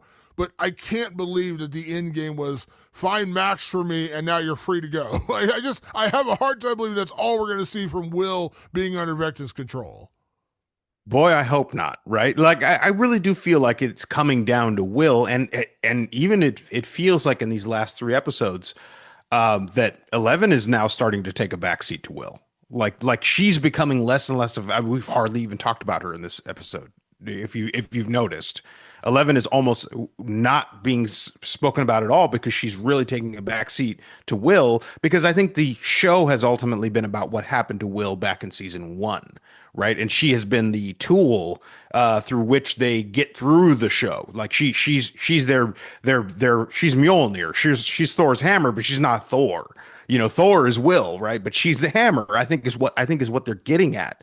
So how that plays out, I'm not quite sure. And I don't have now more than ever. I have even less predictions for the finale than I did at the part of at Stranger Things 5 Volume 1. I had way more predictions then. Now I'm just like, I don't know. I don't know where you're planning on going with this, and not in a good way. It's just like how do you undo this mess? Like it's kind of one big blob of things that have happened now, and I don't have a clear pathway into what the plan is for the finale other than worlds colliding. I think and again, that just happened as a drawing on a piece of glass.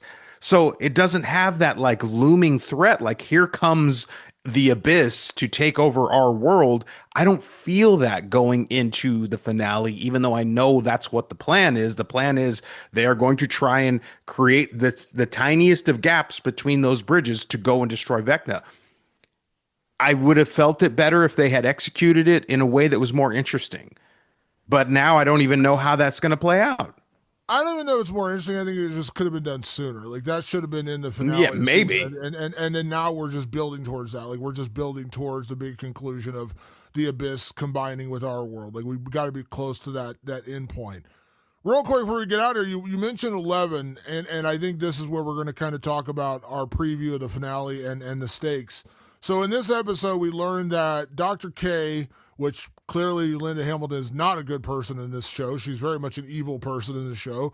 She's been taking 8 or Collie's blood and basically injecting it into pregnant women, trying to basically do what Dr. Brenner did with Henry's blood back in the day. Injected into pregnant women, trying to create more Henrys, more powered children, which he did numerous times over. And so they're trying to do that, but they're realizing that 8's blood is not as strong. It's not as, it's still diminished and it's not working. And they realized the only person who was ever the perfect copy of Henry was 11, which, that's genetics. That's, that's just the reality. She was the one, she was the special one. She was the chosen one. So Collie tells 11 that they're never going to stop looking for you. They're never going to stop coming for you. And they're never going to stop trying to complete what Papa did, which is create more of us. When we go into the upside down, we need to stop our brother. We need to stop Henry, end him, and then we can never leave. We have to stay behind so these experiments end. Now I've seen a lot of theories that 8 is compromised, that she's, the traitor, she's working against them secretly, which that was not a popular character in season 2. Everyone except you and I hated that episode. So Yeah, I love I that would episode. I wouldn't be shocked if this ends up being the big reveal, is that like she's been working against them this entire time in some way, shape, or form, whether it's working for Dr. K or somehow under Vecna's influence. I don't know which it is, but I've seen that theory and I think it could be valid. But it Hopper even seems like says as much in these episodes. He said it. He goes, "I don't trust her. I don't trust yeah. what she's up to." So I think like they're setting it up that the end game supposedly is going to be 11 and Kali sacrificing themselves to stop Vecna and then not coming back across. So this all ends. Like there's no more search for powered people. There's no more attempts to create powered people. It's dead.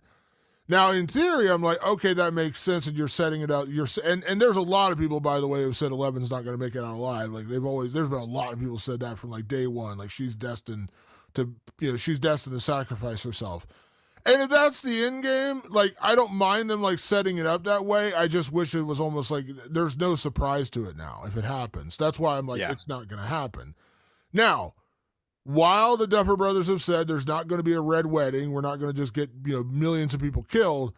I think we are going to have the stakes raised in some way, shape, or form in this final episode. Vecna, we know there's no way Vecna's making out alive. They're not going to leave this on a cliffhanger where the abyss becomes our world. We know the good guys are going to win. There's no chance of that not happening. And by the way, that's okay.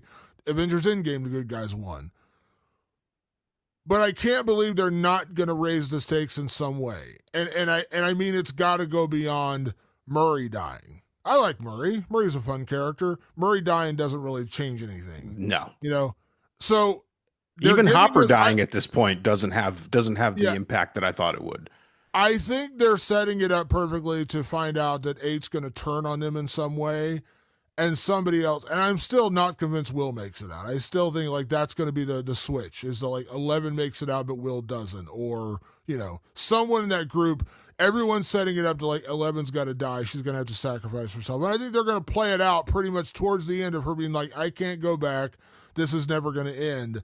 And then somebody's going to like push her through and they're going to sacrifice themselves. I cannot believe in my heart of hearts that that's the end game. They've already told us that she's going to perish because she's going to sacrifice herself so there's no more experiments. I just can't believe that's going to be the end. I have had prediction after prediction unfold in the most undramatic, lackluster ways. What I'm expecting now, genuinely, is a lackluster ending. Is an ending where we all win, or even Vecna kind of wins. Like it's one of those things where I'm just feeling like the answer around every corner has been as even-handed and safe as possible. That's how we're going to play this. And now I feel like that's what we're getting out of the end. They're making it very clear they don't want to get rid of anybody. That's fine. Okay. So, but you have to dazzle me somehow. Like just something. Something has to dazzle me. And I'm at a loss, Damon, for any predictions now, because I don't feel any stakes. I can't even feel the idea of the abyss colliding with the world, because it's not happening. It never even came close. It never even became a threat in this volume, in volume 2.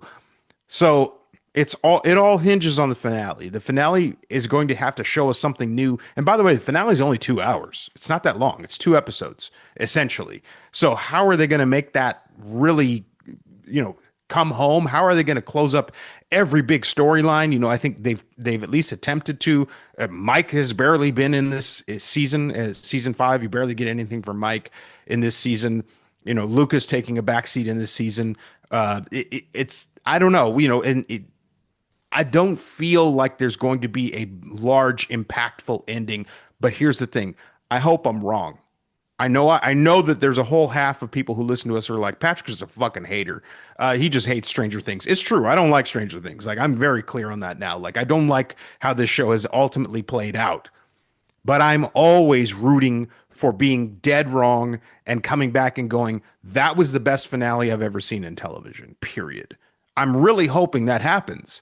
I just don't see how. Yeah, I'm with you. I'm not even disagreeing. Like I said, what worked for me in these 3 episodes, I like the upside down reveal. I liked the Will scene. It was very beautiful. Like I said, it should have happened a lot sooner, but it was a very beautiful scene, very poetic, very well written. Uh, I didn't like the way they dragged things out. I agree. I didn't like the way they kind of hamstrung Vecna and made him not quite as powerful, which was kind of weird because he had such a boss moment in episode 4 where he comes out just lays Right. to the military, and it's almost like that guy is now he can't kill a couple kids. Like, come on now, like and when he expelled Will out and he was like, get out, like that, there were some cool moments in that too, but like ultimately it's just almost like, okay, you can kill this guy, you kill that guy, you can snap Chrissy into 18 pieces of pretzel, but you can't kill these kids. Come on now. Like, I agree. So there's like, I think what worked for me really well was the upside down reveal in this alternate dimension. I really liked that because it really did give us closure about what the upside down actually is. And it does give us an end game, which is the abyss is trying to combine with our world where like the monsters would take over and very, very, very monster squad. That's what Dracula wanted. Dracula wanted to destroy the amulet and let there be 100 years of darkness. He's basically doing the same thing. So this is very Monster Squad, and I know they've referenced that. Like they were fans of that as well. So I think it feels very much like that. So the in-game element, I like that. I like that story. I just didn't like how long it took to get there. And it once again, I don't need it to be a bloodbath. I don't need 18 people to die. I really don't. I mean, we've had a lot of people die, just not consequential characters. I got to get at least a couple. I'm not saying like I'm rooting for anyone to die. I'm just saying that you're dealing with literally combining universes where one planet is going to crash into another, and you're basically telling us that like he's trying to wipe out Earth as we know it. That can't end without some people dying. It just can't. I don't need you to wipe out. I don't need it to be like Mike's the last man standing and all his friends and family are wiped out. That would be funny. But give me something. Give me, you gotta, and I know they're probably teetering it towards 11 because of the way they're setting up the finale, like she's going to sacrifice herself. And if she does die, yes, it'll be an emotional gut punch because she's been there since the beginning and everyone loves 11 and Millie Bobby Brown is a very beloved person.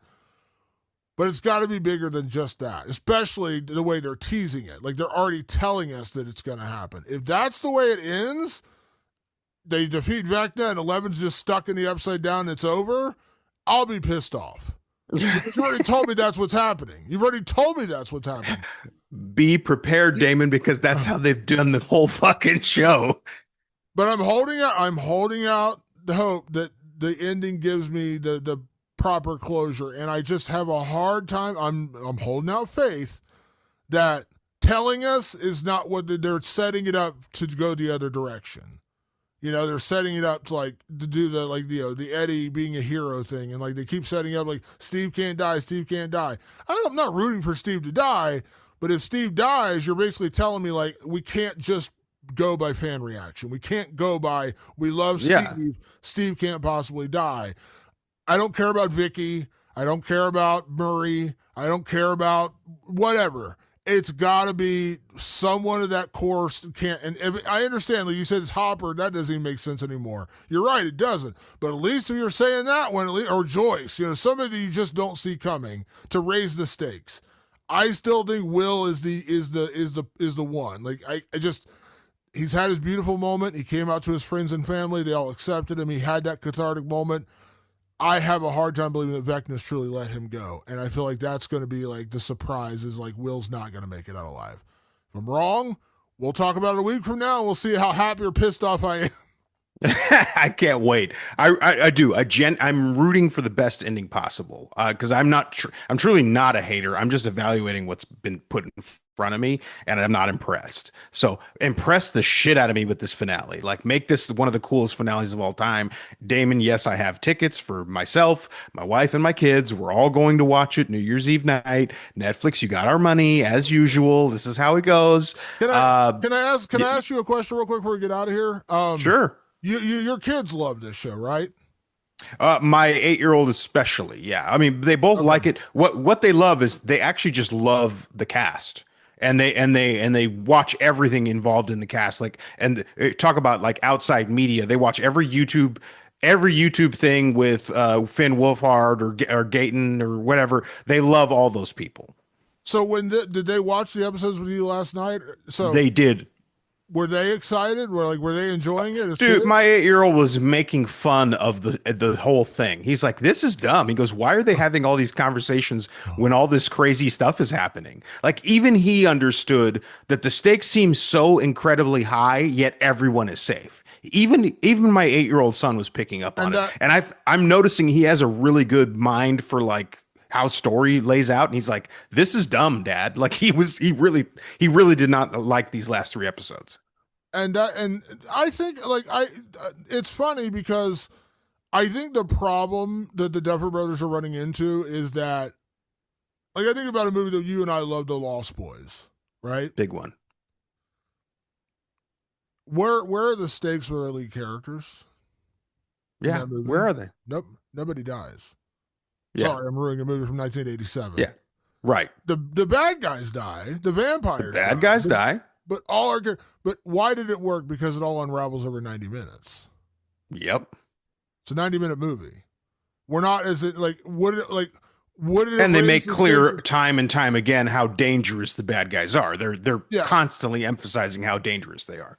I think, and like I said, maybe, and I don't think it's going to happen, but maybe they are doing Reservoir Dogs in this final episode where they're like, we are going to have the stakes, and they always say they treat this as a movie. Every season's a movie. Great, but you got to remember that's still a fucking TV show. You know what I mean? Like, I don't need it to be Game of Thrones. I don't need you to kill every character. I certainly don't fucking need the final season of Game of Thrones, which is a giant pile of shit. I don't need that. But it's a fantasy show.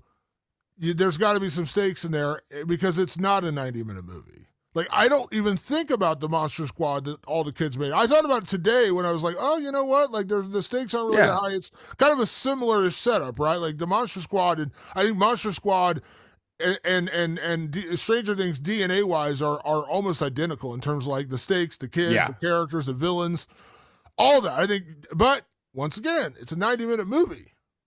You can love the characters. We all love the characters in Monster Squad. You'd be sad as hell if Phoebe just got her head ripped off, and that you'd be like, "What the fuck? You killed Phoebe?" But it's a 90-minute movie. You've now made 5 seasons of a show, and there have been characters who've died. Barb's died, and Bob has died, and Eddie has died, but none of our core characters have died. If this series ends with everyone making it out alive, what was like? I don't need a bloodbath. I just need you to tell me that this all mattered. I'm giving them the conclusion to figure it out. We could come back here a week from now, and my first opening comment will be like, "Fuck this show." That would be funny. But for now, I'm giving them the leeway. And I think the problem with this season, by and large, and like I said, I still have enjoyed big parts of it. It shouldn't have been peppered out in 3 parts. Just get it out there in 2 parts, get it out there in 1, just get to the end. Because you're saying it's a movie, just give me the 8-hour movie. Yeah. Give me the 8-hour movie. Or give me a 90-minute movie, in my opinion. like you know what I'm saying? this whole just make this a movie. Make it a trilogy of movies. Well, what I'm saying is like give me like when it's a whole, like when I think about like are there flaws of other seasons? Sure, but I had a complete story. We're being asked to judge in sections. Like I said, imagine you watch Goonies and it ends when the Fratellis like kidnap the kids, and that's where you got to wait for yeah, you'd be a little pissed off. Like they'd be like, what are you doing? Like, that can't be the end of this. You know what I mean? So I'm giving them the requisite time to close it out properly. And like I said, they're not Breaking Bad. They're not Sopranos. They're not Game of Thrones. I get all that, and I gotta reset my expectations that this has turned into a kids show. It wasn't at the beginning. It is now, but you can still have stakes in a kids show. You know what I mean? I was actually curious, like kid movies where characters die. There's a lot of them. Oh yeah. Hey, one of our favorites, Attack the Block. You lose some fucking kids in that movie. Spoiler alert. But you lose them, and you're like, oh shit, no. Yeah. And if you do it the right way, it'll work out. I was talking to your brother. Shout out to Schwink. I was talking to your brother about Alien 3 and how James Cameron hates Alien 3 because they kill Hicks and Newton. That's my least favorite part of that movie. Right. And that's it's not that you killed the characters, you just gave us no proper closure. It was the dumbest way to get rid of those characters. You can get rid of the characters, just get rid Sure. of them in a satisfying way. Having them die off screen and then like, oh, we're just gonna keep going with the story was fucking dumb. And I agree with James Cameron. He hates that, and I hate it too. And that, like, even though I like a lot of Alien 3, that's my biggest problem. Like, that's a story problem. You just Sure. completely ruined the movie that came before it. But if you give us the reason, like, they get into another battle, and by the end, not everyone makes it out alive, fine. That's all I need. So I'm giving them this 2-hour finale to give me the stakes that I hope they have. Do I have faith they're going to do that? And do I still think they can give me a satisfying conclusion? Absolutely. But we're going to find out 1 week from today if it's going to work or not. Well, tune in then, folks. Oh, look how excited we are. Well, Patrick's clearly not excited. I'm still in. I'm still invested, but I want to see the greatest finale of all time. And I'm not doing that to like build up unrealistic expectations. I'm saying because this has been such a lackluster season, in my opinion, I need something really good to make up for it. It's not my wrong expectations. It's the experience has been anything but exciting to me. So I need that finale to prove me wrong. Like genuinely just be like, come and just blow me away. I'm down for it. Did you catch the video of Nightmare on Elm Street 3 in this one? I did. I did catch it. I think I'm actually wearing, this is totally by accident, I'm actually wearing a Doc and Nightmare on Elm Street 3 shirt. I totally didn't mean to do that today. That's it. I was like, oh my God, it's Nightmare on Elm Street 3. Yeah, they were watching Dream Warriors. Be a harbinger. Because a lot of Nightmare on Elm Street fans are still pissed off they killed Nancy. They're very, like, that's still like one of the most like fervent Nightmare on Elm Street fan things. Like, you shouldn't have killed Nancy. You shouldn't have killed Nancy. If that's the harbinger of where we're going here, like, you're not gonna be happy. We're not doing this as like, I don't think that's what's gonna happen. I'm just saying, like, if they go that route, I'll give them a standing ovation and be like, you kept me on the hook. And if it took to this 2-hour finale to get to where the stakes are going to be raised, so be it. I don't think it should have gone that route, but hey, I'll be fine. So I'm giving them 2 hours and 8 minutes. That's how long the finale is. You have 2 hours and 8 minutes to prove me wrong. The stakes are real. We'll see. What if that was the harbinger for the only character that's going to die is Nancy? How lackluster would that be? Be like, well, I'm not that I dislike Nancy. I actually like Nancy as a character, but it would be like, oh, that's funny. That was the little hint that Nancy was going to die and nobody else. I'd be like, okay, great. Hey, Damon, game over. Okay, we got a finale to get to. I'm excited to see it. I bought my tickets. I'm going on the ride. I just hope they knock it out of the park. I'm rooting for a great finale. I want to be so clear about that. Yeah, and like I said, I still like large parts of this, but even I'm just like, I need to know that this was all worth it. The story is fine, like the whole upside down, the abyss. I said I really dug that. I actually really liked that explanation. As a science geek, I was like, oh, that's kind of cool. It's a wormhole. Okay, cool. I'm in.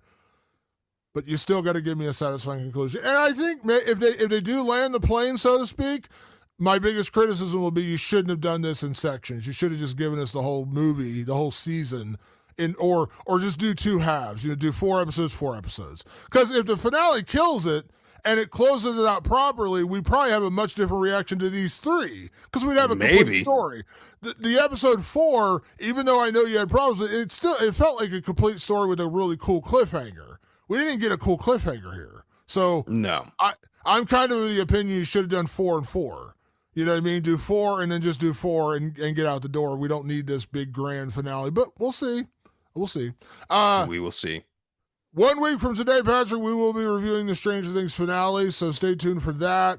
As always, want to say a big thank you to everyone that tunes in the show each and every week, and obviously to our patrons, patreon.com/RwandaLivingDead. If you want early access to this episode or any episode, $5 a month. Doesn't cost you much. You're supporting your boys.